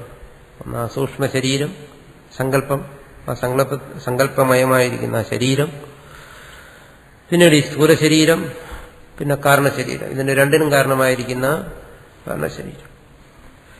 ഇതിനെ ചുറ്റിപ്പറ്റിയ നമ്മുടെ ചിന്ത നിൽക്കുന്നത്. അപ്പൊ ഇതിനെ 3നെയും നിഷേധിച്ചിട്ട് പറയുന്നു വ്യാപിയാണ്, തന്നെ പരമാത്മാവായി ബോധിപ്പിക്കുകയാണ്. ആ പാപവിദ്ധം. അതുകൊണ്ട് തന്നെ നേരത്തെ പറഞ്ഞല്ലോ തത്ര കോമോഹ കശോക എന്ന് പറഞ്ഞല്ലോ, ശോകമോഹങ്ങളില്ലാത്തവനാണെന്ന് പറഞ്ഞു. ശോകമോഹങ്ങളില്ലാത്തവനാണെന്ന് തനിക്ക് അംഗീകരിക്കാൻ പ്രയാസമുണ്ട്, കാരണം അത് തന്റെ അനുഭവമാണ്. അതാണ് ഇവിടെ വീണ്ടും പറയുന്ന ആ പാപവിദ്ധം. താൻ സ്ഥൂല സൂക്ഷ്മ കാരണ ശരീരമല്ല. അതുകൊണ്ട് തന്നെ എന്താണ് തന്നിൽ പാപവിദ്ധം, പാപബന്ധമുള്ളവനല്ല, പാപസ്പർശമുള്ളവനല്ല. പാപം എന്താണ്? ധർമ്മ അധർമാദി പാപവർജിതം. ധർമ്മം അധർമ്മം, ധർമ്മം പുണ്യം, അധർമ്മം പാപം. പുണ്യവും പാപവും എല്ലാം ഇവിടെ പാപമാണ്. പുണ്യവും ബന്ധനത്തിന് കാരണം, പാപവും ബന്ധനത്തിന് കാരണം. അപ്പോൾ പാപവർജിതമാണ്. ആര്? താൻ എന്നാണ്. ഈശ്വരൻ അല്ലെങ്കിൽ ആത്മാവെന്ന് പറയുന്ന ഒരു വസ്തുവുണ്ട്, അതിൽ പാപമില്ലെന്നല്ല പഠിപ്പിക്കുന്നു. മറിച്ച് താൻ വ്യാപിയാണ്, തന്നിൽ പാപമില്ല എന്നാണ്, പുണ്യപാപങ്ങളില്ല എന്നാണ്, ധർമ്മവും അധർമ്മവും ഇല്ല എന്നാണ്. ധർമ്മവും അധർമ്മവും തന്നിലില്ലെങ്കിൽ, നിലനിൽക്കുന്നില്ലെങ്കിൽ ധർമാധർമ്മ കാര്യമായിരിക്കുന്ന പുണ്യ സുഖദുഃഖങ്ങളുമില്ല. പുണ്യപാപത്തിന്റെ കാര്യമാണ് സുഖദുഃഖങ്ങൾ, അതും തന്നിലില്ല. അപ്പൊ ശോകമോഹങ്ങൾ അവിടെ ഇല്ല എന്നാണ്. അതിനെ വിശദീകരിക്കാൻ വേണ്ടിയിട്ടാണ് വീണ്ടും ആത്മസ്വരൂപത്തെ തന്നെ നമ്മൾ ബോധിപ്പിക്കുന്നത്. ഇല്ലെങ്കിൽ പുണ്യപാപങ്ങളെക്കുറിച്ചും ശോകമോഹങ്ങളെക്കുറിച്ചൊക്കെ ചിന്തിക്കുമ്പോൾ വീണ്ടും ആത്മാവിനെ മറന്നുപോകും. ആത്മാവിനെ മറക്കാമെന്ന് വെച്ചാൽ ആത്മാവിനെ ആരും മറക്കുന്നില്ല. ആത്മാവിനെ ഒരാൾക്കൊരിക്കലും മറക്കാൻ സാധിക്കുന്നില്ല. പക്ഷെ ആത്മാവിന്റെ യഥാർത്ഥ സ്വരൂപത്തെ വിസ്മരിച്ചു. ആത്മാവിനെ ഓർത്തുകൊണ്ട് തന്നെ അതിനെ വിസ്മരിക്കുക നമ്മൾ ചെയ്യുന്നു. ആത്മാവിനെ ആർക്കും വിസ്മരിക്കാൻ കഴിയത്തില്ല. പിന്നെ വിസ്മരിക്കുന്ന എന്തിന്? ആത്മാവിനെ തന്നെ ഓർത്തുകൊണ്ട് ആത്മാവിന്റെ തന്നെ വാസ്തവ സ്വരൂപത്തെ മറന്നു കളയുന്നു. മറക്കുന്നു എന്തുകൊണ്ട് പറയുന്നു? കാരണം ശ്രുതി നമ്മളെ ഓർമ്മിപ്പിക്കുന്നു, നമ്മൾ അറിയുന്നു. അറിഞ്ഞിട്ടില്ലേ മറക്കാൻ പറ്റും, അറിയാൻ മറക്കാൻ പറ്റത്തില്ലല്ലോ. അപ്പോൾ അറിയുന്നു, മറന്നുപോകും എന്നർത്ഥം. ആദ്യം കേൾക്കുന്നയാളോ? ആദ്യം കേൾക്കുന്ന ഒരാൾ ഇവിടെ ഇല്ല ആത്മാവിനെ കുറിച്ച്. അങ്ങനെ ഒരാളില്ല എന്നർത്ഥം. ആത്മാവിനെ കുറിച്ച് ആദ്യമായി കേൾക്കുന്ന ഒരാൾ, അങ്ങനെ ഒരാളെ നമുക്ക് കണ്ടെത്താൻ പറ്റത്തില്ല ഒരിക്കലും.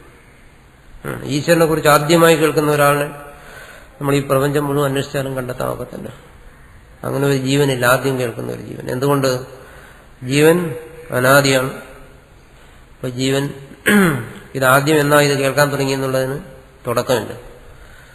എന്നു മുതലാണ് ആദ്യം ഇത് കേൾക്കാൻ തുടങ്ങിയത്? തുടക്കം എന്ന് പറയാൻ പറ്റത്തില്ല. എന്നു മുതൽ ഈശ്വരൻ അന്വേഷിക്കാൻ തുടങ്ങി എന്ന് പറയാൻ പറ്റത്തില്ല, അതിന് തുടക്കമില്ല. അതുകൊണ്ട് ആദ്യമില്ല ഇതിന്, ഈശ്വര അന്വേഷണത്തിന് തുടക്കമില്ല. അനാദികാലം മുതലേ ഈ ജീവൻ ഈശ്വരനെ അന്വേഷിച്ചുകൊണ്ടിരിക്കുകയാണ്. അനാദിയായിട്ട് അനാദികാലം മുതലേ ഇവൻ ഈശ്വരനെ അറിയുന്നുണ്ട് എന്നർത്ഥം. ഒരിക്കലും ഈശ്വരനെ അവൻ അറിയാതിരുന്നിട്ടില്ല. പക്ഷേ അത് അറിഞ്ഞുകൊണ്ട് തന്നെ അതിനെ വിസ്മരിച്ചുകൊണ്ടിരിക്കുന്നു. നിജ വിസ്മൃതി എന്ന് പറയും. സദാ വിസ്മരിച്ചുകൊണ്ടിരിക്കുന്നു എന്നർത്ഥം. ചിലർ വിചാരിക്കും ഞാൻ ആദ്യമായിട്ടാണ് ഈശ്വരനെ കുറിച്ച് കേൾക്കുന്നത്, ആദ്യമായിട്ടാണ് ഉപനിഷത്ത് കേൾക്കുന്നതെന്നൊക്കെ വിചാരിക്കും. അത് അബദ്ധമാണ്. വിസ്മൃതി. അതുകൊണ്ടാണല്ലോ ശ്രുതി എപ്പോഴും പറയും നിങ്ങൾ മറന്നുപോകുന്നു. ആദ്യം കേൾക്കുന്നെങ്കിൽ എങ്ങനെ മറക്കുന്നു? ആദ്യം കേൾക്കുന്ന ഒരു കാര്യം മറക്കാൻ ഒക്കത്തില്ലല്ലോ, ഒരിക്കൽ കേട്ടേ മറക്കാൻ പറ്റും. അതുകൊണ്ടാണ് ഗർഭോപനിഷത്തിനും മറ്റും പറയുന്നത് എന്താണ്? ഗർഭത്തിലിരുന്നപ്പോൾ തന്നെ അവന് ശരിയായിട്ടുള്ള ബോധം ഉണ്ടായിരുന്നു എന്ന് പറയുന്നു. അപ്പോൾ എത്രയോ ജന്മങ്ങൾ ഗർഭവാസം എത്രയോ കഴിഞ്ഞിരിക്കും, എത്രയോ തവണ ഇതിനെ അറിഞ്ഞിരിക്കുന്നു. അപ്പൊ ആദ്യം കേൾക്കുന്നുണ്ടോ ആരെങ്കിലും? ആദ്യം ആരും ഈശ്വരനെ കുറിച്ച് കേൾക്കുന്ന ആദ്യം കേൾക്കുന്ന ആരുമില്ല.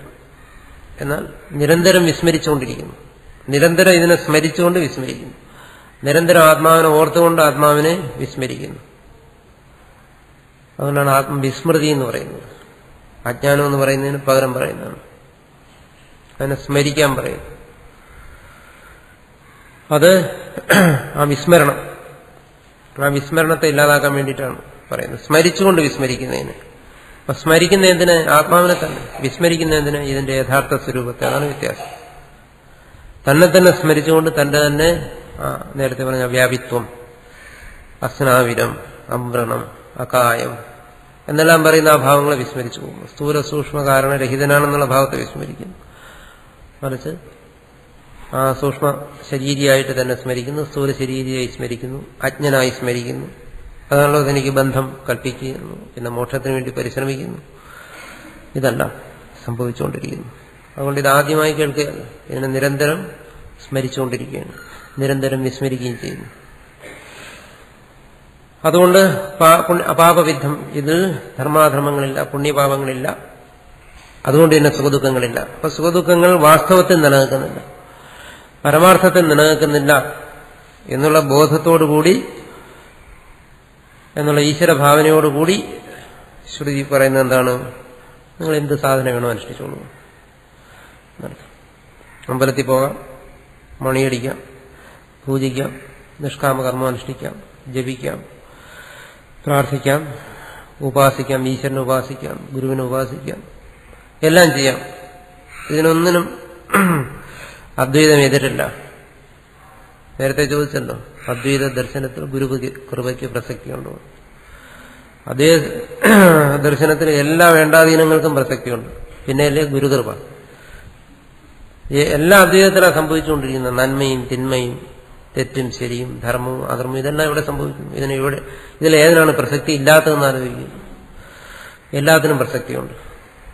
അപ്പോൾ ഇതിന്റെ മോചനത്തിന് വേണ്ടിയിട്ടുള്ള പ്രധാന അവലംബമായിട്ട് അദ്വൈത സിദ്ധാന്തത്തിന് സ്വീകരിച്ചിരിക്കുന്നത് ഗുരു തന്നെ. ശാസ്ത്രസ്യ ഗുരുവാക്യസ്യ എന്ന് പറയുന്നില്ലേ. അപ്പൊ ഗുരുകൃപ തന്നെ അവിടെ മുഖ്യം. പക്ഷെ അങ്ങനെ പറയുമ്പോഴും അദ്വൈതത്തിൽ കൂട്ടിച്ചേർക്കുന്ന ഇതാണ്, അദ്വൈതം പറയുന്ന ഇതാണ്, ഈ പറയുന്ന സർവാത്മഭാവന, അദ്വൈത ബോധം ഈ സാധകനും ഉണ്ടായിരിക്കണം എന്നാണ്. ഈശ്വരനെ ഭജിക്കണം, ഒരിക്കലും അന്യനായി ഭജിക്കരുത്. ചോദിക്കും, അത് അന്യനല്ലെങ്കിൽ പിന്നെ ഭജനത്തിന്റെ ആവശ്യം എന്തുകൊണ്ട് വരുന്നു? അതിന്റെ ഉത്തരവ് അവനവന്റെ മനസ്സിൽ തന്നെയുണ്ട്. ഇത് ഭാവനയിലേ ഉള്ളൂ, അനുഭവത്തിലില്ല. നമുക്ക് അറിയാവുന്ന കാര്യങ്ങളാണ്, എന്നാൽ വിസ്മരിച്ചു പോകുന്ന കാര്യങ്ങളാണ്. ഇതാണ് നമുക്ക് സംഭവിച്ചുകൊണ്ടിരിക്കുന്നത്. എല്ലാം അറിയാം, പക്ഷെ എല്ലാം മറന്നുപോകുന്നു. ഇതല്ലേ വാസ്തവം? പരമാർത്ഥത്തിലതാണ്. നമ്മൾ കേൾക്കുന്ന ഓരോ കാര്യവും നമുക്കറിയാവുന്ന കാര്യം തന്നെ, പക്ഷേ ഈ ഓരോ കാര്യവും നമ്മൾ നിരന്തരം മറക്കുന്ന കാര്യമാണെന്നുള്ള വ്യത്യാസം, വിസ്മൃതി. അതാണ് ഇവിടുത്തെ പ്രശ്നം. അതാണ് ശ്രുതി വീണ്ടും വീണ്ടും വീണ്ടും അത് ഓർമ്മിപ്പിക്കുന്നത്. വീണ്ടും അതിനെ സ്മരണമണ്ഡലത്തിലേക്ക് കൊണ്ടുവരുന്നു, വീണ്ടും മറക്കും. അതുകൊണ്ടാണ് ശ്രുതി പറയുന്നത് എന്താണ്? ഈശാവാസ്യം ഇതം സർവം, ആത്മഭാവന, അതിനെ ഉറപ്പിക്കാൻ പറയുന്നു. ആത്മഭാവനയെ ഉറപ്പിച്ചുകൊണ്ട് മറ്റു സാധനാമാർഗങ്ങളിൽ, സത്യം എന്താണെന്ന് മനസ്സിലാക്കിക്കൊണ്ട് സാധനാമാർഗങ്ങളിൽ, സത്യം എന്തെന്ന് മനസ്സിലാക്കിയാലും വീണ്ടും എന്തുകൊണ്ട് അവനെ ഈ വിഭിന്നങ്ങളായ പല സാധനാമാർഗങ്ങളും അദ്വൈതത്തിന് വിരുദ്ധമാണ്. എന്തുകൊണ്ട് അതിലേക്ക് നയിക്കുന്നു? അത് ശ്രുതി തന്നെ അത് ചെയ്യുന്നു. ശ്രുതിയിൽ തന്നെ എന്ത് ചെയ്യുന്നു? ജ്ഞാനം, ഉപാസന. ജ്ഞാനകാണ്ഡത്തിൽ തന്നെ ഉപാസനയും വരുന്നു. പലതരത്തിലുള്ള ഉപാസനകൾ നിർദ്ദേശിക്കുന്നു. വീണ്ടും തത്വജ്ഞാനത്തെക്കുറിച്ചും പറയുന്നു. ഇത് ഇങ്ങനെ ഒരു കൂട്ടിക്കലർത്തിയാണ് പറയുന്നത്. എന്തുകൊണ്ട്? കാരണം ജീവന്മാർ പല വാസനയോടുകൂടിയിരിക്കുന്നു. ആ വാസനയ്ക്കനുസരിച്ച് സത്യം മനസ്സിലാക്കിയാലും അവന്റെ അന്ധകരണ ശുദ്ധിക്കും അന്ധകരണത്തിന്റെ ഏകാഗ്രതയ്ക്കും അവന് പല ഉപാസന മാർഗങ്ങളും സ്വീകരിക്കേണ്ടി വരുന്നു, അല്ലെങ്കിൽ അവൻ സ്വീകരിക്കാൻ നിർബന്ധിതനായിത്തീരുന്നു. തത്വബോധമുണ്ടായാലും തത്വവിസ്മരണം സംഭവിച്ചുകൊണ്ടിരിക്കുന്നു. ഇതെല്ലാം കൂടിയേ തീരും. ഇവിടെ ഗുരുവില്ലാതെ കാര്യം നടക്കുന്നില്ല. ഗുരു കൃപയില്ലാതെ അവന് മുന്നോട്ട് നീങ്ങാൻ പറ്റുന്നില്ല. അതുകൊണ്ട് അതെല്ലാം ഒഴിവാക്കാൻ വയ്യാത്ത കാര്യമാണ്. അതുകൊണ്ട് അദ്വൈതം അങ്ങനെ ഒന്നിനെയും തന്നെ നിഷേധിക്കുന്നില്ല. അദ്വൈതത്തിന്റെ പേരിൽ ആരെങ്കിലും നിഷേധിക്കുന്നുണ്ടെങ്കിൽ അത് അദ്വൈതം മനസ്സിലാക്കാതെ നിഷേധിക്കുന്നതായിരിക്കും.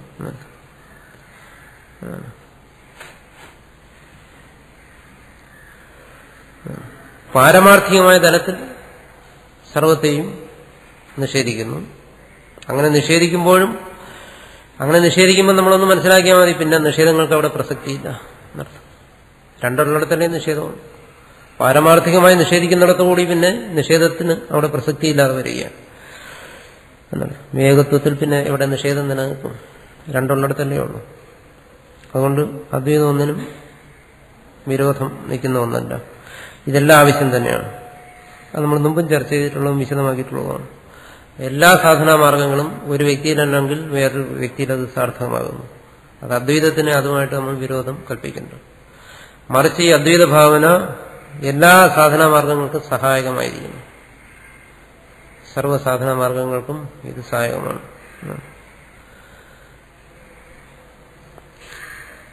അപ്പൊ ആ ആത്മാവിന്റെ സ്വരൂപത്തെ ഇവിടെ ബോധിപ്പിച്ചിട്ട് നേരത്തെ പറഞ്ഞു എന്താണ്? സ്വേനരൂപേണ, അതിന്റെ യഥാർത്ഥ സ്വരൂപത്തിൽ അതിനെ ഇവിടെ ബോധിപ്പിച്ചു. അതായത് സമഷ്ടി പ്രപഞ്ചത്തിന് ആധാരമായിരിക്കുന്ന ഈശ്വര ചൈതന്യത്തെയും വ്യഷ്ടി ശരീരത്തിന് ആധാരമായിരിക്കുന്ന ഈശ്വര ചൈതന്യത്തെയും ആ ശരീരവിലക്ഷണമായിട്ട് ഇവിടെ ബോധിപ്പിച്ചു. ഏകമായിട്ട് അതിനെ ബോധിപ്പിച്ചു. അതാണ്. എന്നിട്ട് പിന്നെ അതിൽ വരുന്ന സംശയങ്ങൾക്ക് പരിഹാരമായിട്ടാണ് അടുത്ത ഭാഗം വരുന്നത്. അത് നമ്മൾ തുടർന്ന് ചർച്ച ചെയ്യുന്നതായിരിക്കും.